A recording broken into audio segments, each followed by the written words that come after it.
자, 이어서 커뮤니티 실천 이론 2교시 수업 진행하도록 하겠습니다.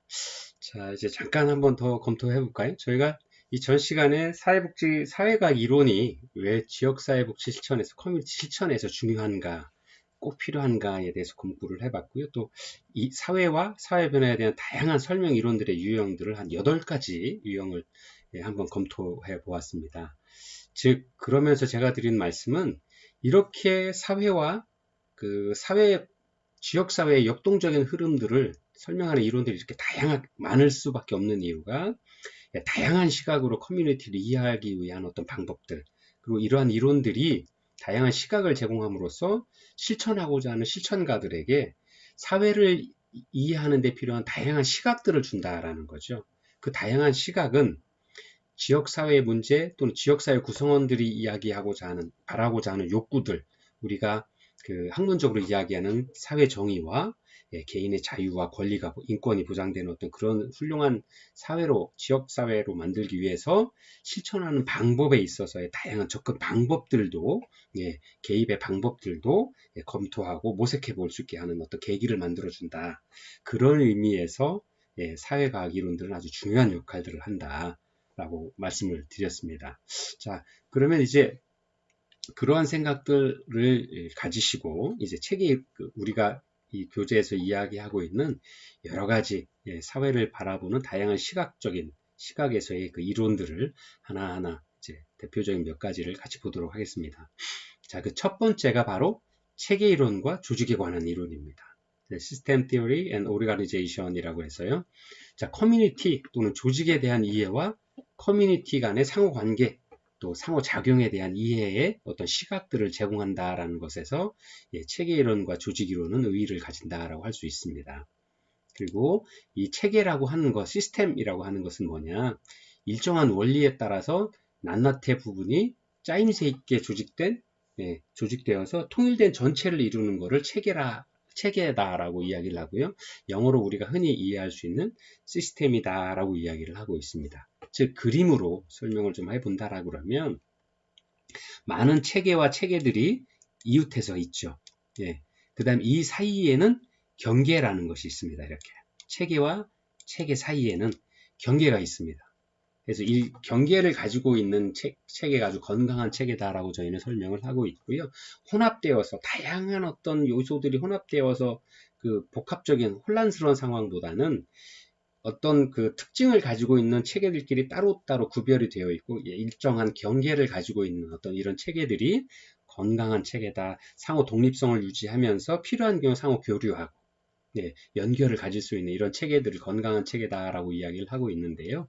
이러한 것들의 경우에서 체계와 체계 간에 상호 연결이 되는 거죠. 연결, 즉 상호작용을 하는 거고요. 이 체계 이론에서의 작동 원리는 체계와 체계 사이 경계에서 투입이 이루어지는 거죠.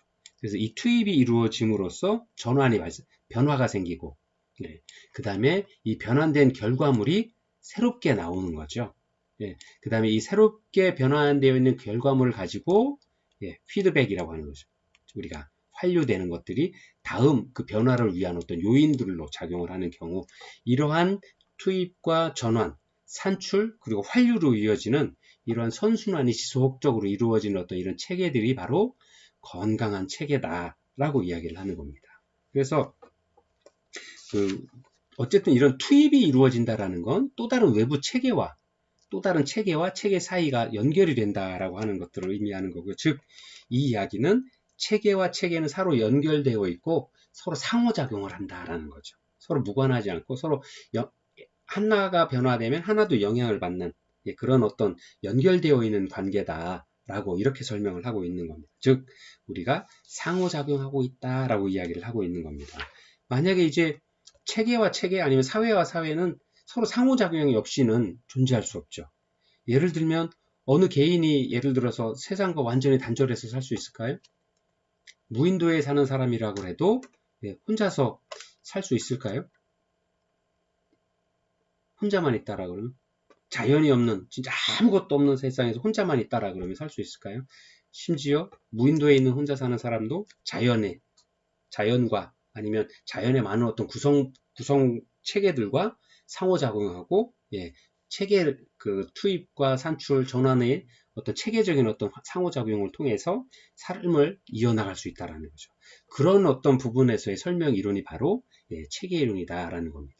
그래서 예를 들어서 무인도에 있는 사람도 사람과 자연 환경과의 변화, 투입과 전환, 산출, 또 변화되는 어떤 이런 과정들을 거쳐서 서로 상호작용을 통해서 변화되고 살아가는 어떤 과정들을 겪게 된다라고 설명을 하고 있는 거죠.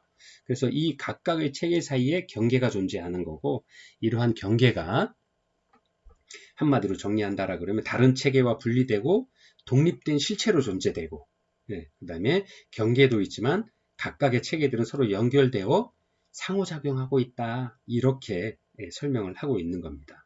그래서 사회체계 이론은 서로 다른 체계와 분리되어서 독립된 실체로 존재하게 되고, 경계도 있고, 또 각각의 체계들은 서로 연결되어 상호작용하고 있다는 것. 즉, 지역사회, 우리가 쉽게 이해하면 천안과 아산이 각각의 체계, 큰 틀의 체계라고 볼 수 있죠. 그 다음에 천안과 아산이라고 하는 경계도 분명히 있죠. 그렇지만 천안과 아산 사이에 경계도 있지만 서로 상호작용을 하죠. 아산에서 들어오는 것, 또 아산에 들어와서 천안이란 지역사회에서 전환이 이루어져서 또 다른 어떤 결과물을 만들어내고, 이 결과물들이 나중에는 또 아산으로 또 영향을 미칠 수도, 아니면 또 수원으로도 영향을 미칠 수, 아니면 어디 뭐 청주나 이런 곳으로도 영향을 미칠 수 있다라고 하는 거죠. 그랬을 때 그 각각의 천안, 아산, 뭐 충주, 경기, 평택 이런 것들은 각각의 체계라고 볼 수 있는 거고, 그 체계와 체계 사이에는 경계가 존재하고, 그 경계는 있지만 서로 연결되어서 보이지 않게 연결되어 상호작용을 하고 있다. 그래서 그 상호작용들이 긍정적인 상호작용 알고 있다, 이렇게 이해를 하시면 되겠습니다. 그래서 그러한 과정을 설명하는 게 바로 체계이론이다라고 설명을 드릴 수 있습니다. 그래서 이 체계이론은 세 가지, 큰 틀에서는 약 세 가지 정도로 설명을 하고 있습니다. 여러분들 교재에 또 잘 설명이 되어 있는데요. 약 212페이지부터 설명이 되어 있는데요. 한번 같이 보도록 하겠습니다. 첫 번째가 사회체계이론이라고 하는 겁니다. 대표적인 사회를 그냥 하나의 체계로 설명하는 이론입니다. 그래서 스펜서라고 하는 그 학자는 사회 유기체론을 주장을 했고요. 두르켐이라고 하는 학자는 사회적 사실과 분업론 등을 제시했고, 그래서 그걸 통해서 기능적인 사회학을 제시를 하였습니다. 또 팔슨이라고 하는 그 학자는 사회 체계에 있어서의 네 가지 구조기능주의라고 하는 구조기능주의의 사회구조가 있다라고 하는 그 네 가지 기능을 설명을 했는데요. 첫 번째가 적응입니다. 외부 환경에 적응하는 과정. 사회 체계는 이런 과정들을 거치고 이런 기능들을 가지고 있다라고 설명을 한 거죠. 그래서 이러한 이론을 구조기능주의다라고도 또 다른 이름으로 설명을 하기는 하는데요. 첫 번째 과정이 바로 적응입니다. 외부 환경에 적응하는 과정. 사회 체계가 이렇게 번영한다라는 거죠. 두 번째가 아까 한번 그림에서 투입되고 변화되고 그다음에 산출이 이루어지고 또 이렇게 돼서 환류가 되는 과정이라고 그 체계이론이라고 설명을 드렸잖아요. 그거 생각을 해보시면 좋을 것 같아요. 외부에서 투입이 됐을 때 사회 체계 안에서, 이 체계 안에서 적응하고 또 그 변화되는 과정 중에서 목표 또는 성장을 이루게 되는 거죠. 그 다음에 이 투입되어 있는 체계와 기존에 가지고 있는 사회 체계 안에서 통합이 이루어집니다. 다른 사회 체계와. 그 다음에 이 변화된 과정들에 해서 그 결과물이 나오는 거고요. 이 결과물은 항상 잠재성을 유지한다. 항상성을 유지한다. 변화된 상태에서 더 이상 변화하지 않기 위해서 노력들을 해나가고 있는 거죠. 그 다음에 그 가지고 있는 패턴들을 계속 유지해 나간다 하는 어떤 이런 기능들을 가지고 있다라고 설명을 하는 겁니다. 즉 상호작용 패턴 또는 규범 및 관습의 보전, 이런 유지하기 위한 과정들을 하고 있다. 이런 기능들을 수행을 하는 게 바로 사회다. 그리고 그런 것들을 설명하는 것이 바로 파슨스의 사회 체계이론이다 라고 설명을 할 수 있습니다. 자, 두 번째 체계이론과 조직에서는 버틀란필가 주장한 일반 체계이론입니다. General System Theory라고 해서 체계의 변화 기능을 강조한 이론입니다. 즉, 이 새로운 투입이 이루어져서 체계에서의 적응이나 변화가 이루어지고 이 변화되어 있는 산출물이 또 다른 어떤 변화의 매개 요인으로 되는 거고, 이러한 것들이 계속되는 과정, 환류 과정을 거쳐서 지속적으로 안정성을 유지하기 위한 과정들이다. 이런 게 바로 사회 체계다라고 설명을 하는 거죠. 그래서 체계의 변화 기능을 강조하고 투입이 이루어지고 변환, 그다음에 산출, 또 환류, 피드백이 되는 이러한 과정, 선순환 과정을 지속적으로 거치면서 지역사회가, 사회 체계가 안정된 상태를 이루어간다 라고 설명을 하는 것이 바로 일반 체계이론, 버틀람피가 이야기한 체계이론 중에서의 일반 체계이론이라고 할 수 있습니다. 그래서 커뮤니티 실천가에게는 과정적인 어떤 방법을 적용을 할 때 바로 이러한 일반 체계이론들을 많이 사용을 합니다. 이전에는 이 일반 체계이론이 지역사회복지 실천에서 많이 강조되는 체계이론 중에서는 가장 강조되었던 어떤 과정들이죠. 근데 이후에 설명드리는 생태체계이론이 나오게 되면서 요즘 21세기에는 생태체계이론들을 좀 많이 적용을 하는데요. 이전까지는 일반 체계이론들을 좀 많이 적용을 해서 실천 방법들이 1960년대, 70년대에는 좀 많이 이루어졌던 어떤 그런 중심적인 이론으로 작용을 했었습니다. 자, 잠깐 설명드렸던 것처럼 세 번째, 게마인이 주장한 생태체계이론입니다. 에코시스템 테오리라고 해서, 자, 그러면 생태체계 이론이라는 건 말 그대로 시스템 이론에다가 에코라는 생태라는 개념을 합친 거거든요. 즉 체계 이론에다가 생태학적 관점을 결합시킨 이론으로서 1970년대에 게마인이라는 학자가 주장을 했습니다. 즉 생태학이라고 하는 것, 생태체계 이론에서의 이 생태 에코라고 하는 생태학은 유기체와 환경 간의 상호작용을 어떻게 하느냐, 그러니까 우리가 이야기하는 적응적 접합성, 그 다음에 유기체의 동적 균형이 유지되는 방식을 연구한다라는 거죠. 즉 인간과 환경은 상호 교류하는 과정들을 거치게 되는데 그 과정 중에서 서로 영향을 주고받는다라고 하는 거죠. 그 다음에 그 과정에서 또 서로를 변화시킨다라는 거죠. 적응과 상호성을 강조하는 어떤 이론들을 설명을 하고 있습니다. 그래서 커뮤니티 실천가에게 있어서는 인간과 환경이 어떻게 상호교류하고 서로에게 영향을 미치는지를 바라볼 수 있는 어떤 그 시각을 제공하는 이론이라고 할 수 있습니다.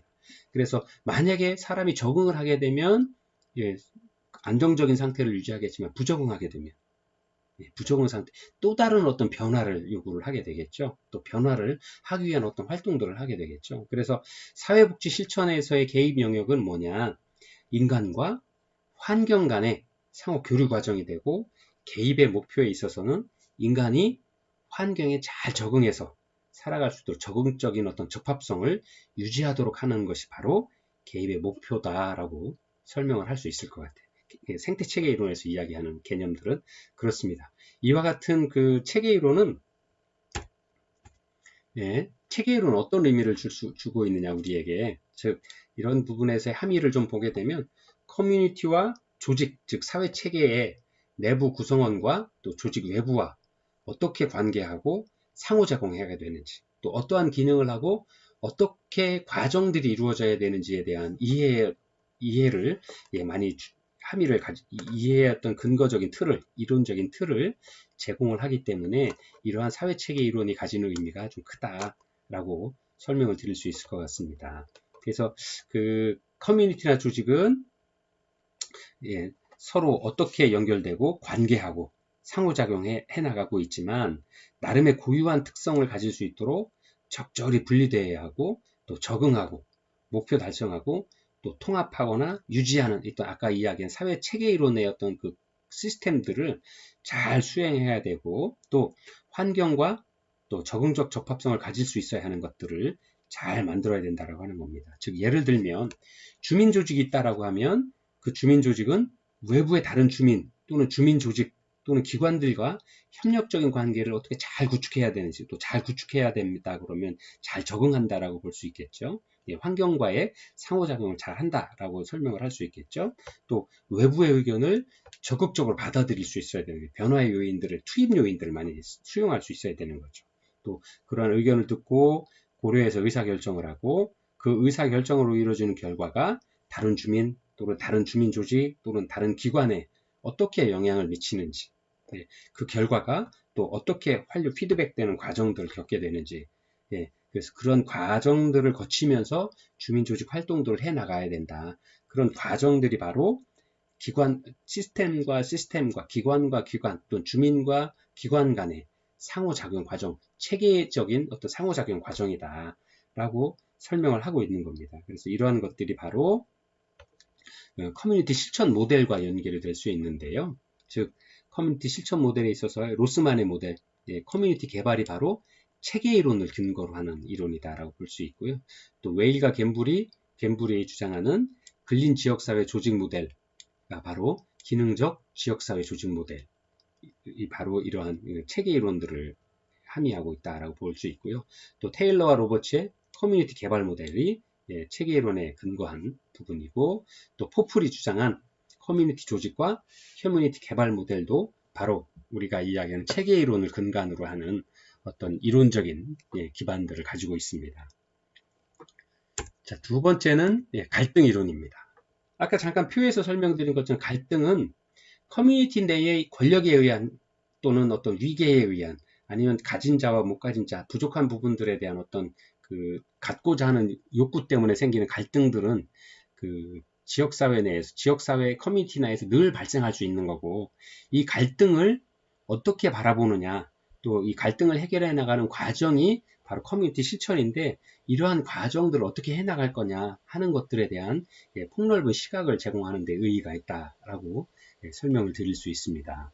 즉, 커뮤니티 내에 또는 커뮤니티 간에, 커뮤니티와 커뮤니티 사이에 존재하는 갈등에 대한 인식을 어떻게 하느냐, 그리고 이 갈등을 해결해 나가는 과정으로서의 커뮤니티 실천에 대한 이해를 제공하는 데 그 의미가 있다라고 설명을 드릴 수 있습니다. 그래서 갈등 이론에서 생각하는 인간과는 재화, 우리가 사용하고자 하는 재화는 한정되어 있고, 인간의 소유욕 또는 커뮤니티에서의 어떤 욕구는 끝이 없기 때문에 어쩔 수 없이 사회는 경쟁하고 갈등할 수밖에 없는 그런 어떤 사회다, 그런 어떤 인간관이다 라는 것들을 가지고 있습니다. 그래서 대표적인 그 예가 칼 막스의 계급갈등론, 막스 웨버의 권력갈등론, 이 두 가지로 설명을 할 수 있는데요.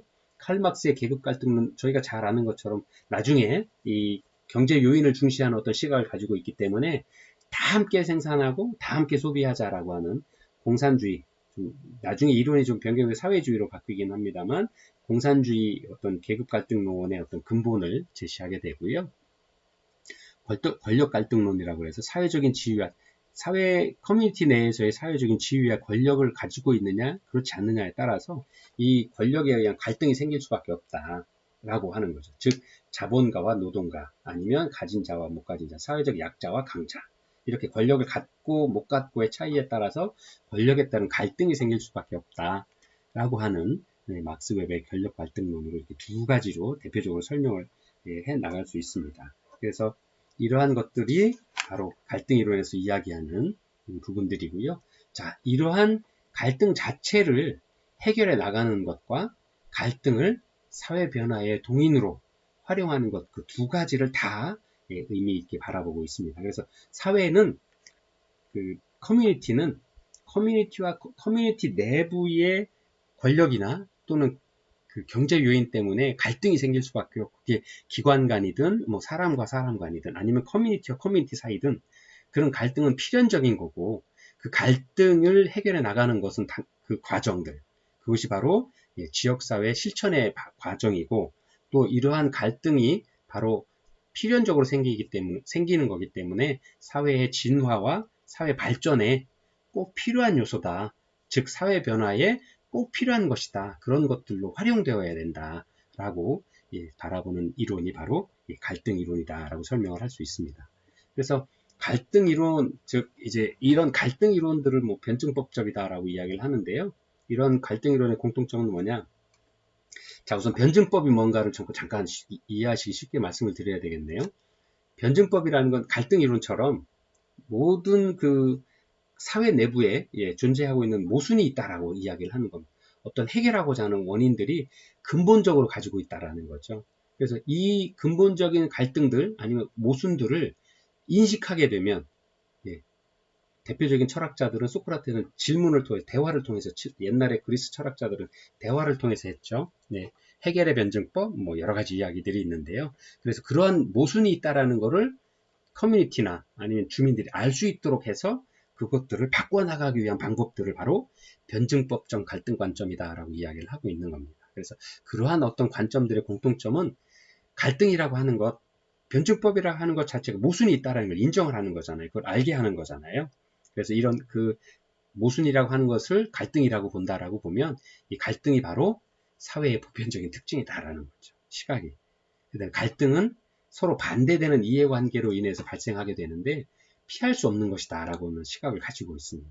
그리고 모든 사회는 다른 사람들로부터 이루어지는 일부 구성원에 대한 제약의 토대, 권력 갈등론, 아니면 경제 갈등론처럼 누구나 가질 수 있는 거고 그것이 사회 구조상 있을 수밖에 없다라고 이런 이야기를 하고 있는 겁니다.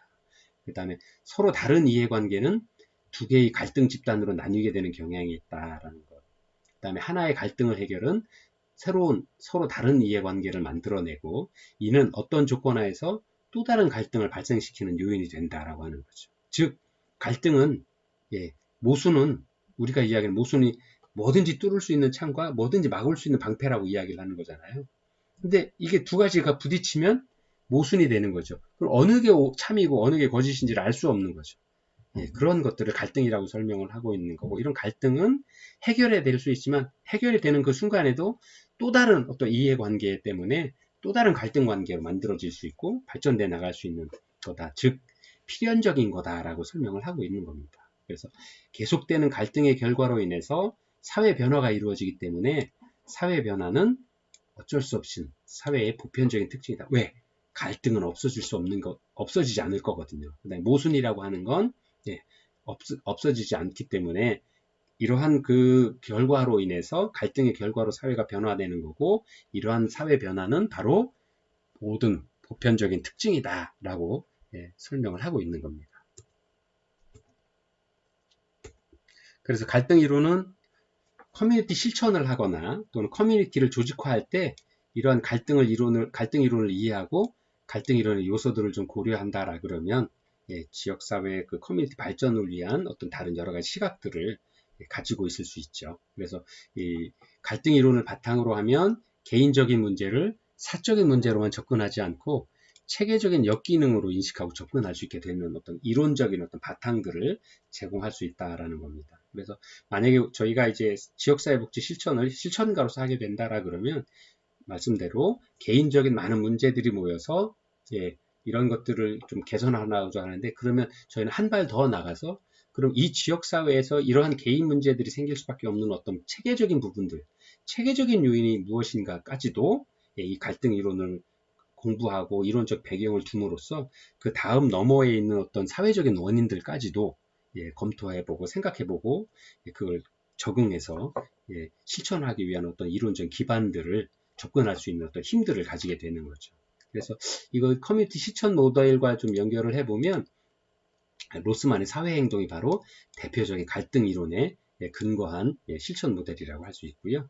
또 웨일과 갬블의 모델에서는 정치적 사회적 행동 모델 또는 연대 모델 그리고 진보적 변화를 위한 사회운동 모델 즉 두 가지 다 어떤 액션을 필요로 하는 거죠. 행동들을 필요로 하는 거죠. 그런 것들이 바로 갈등 이론에서 근거한 모델을 하고 있고요. 테일러와 로버츠의 모델에서는 정치적인 역량 강화 모델이 바로 지금 설명드린 갈등 이론을 근거로 하고 있습니다.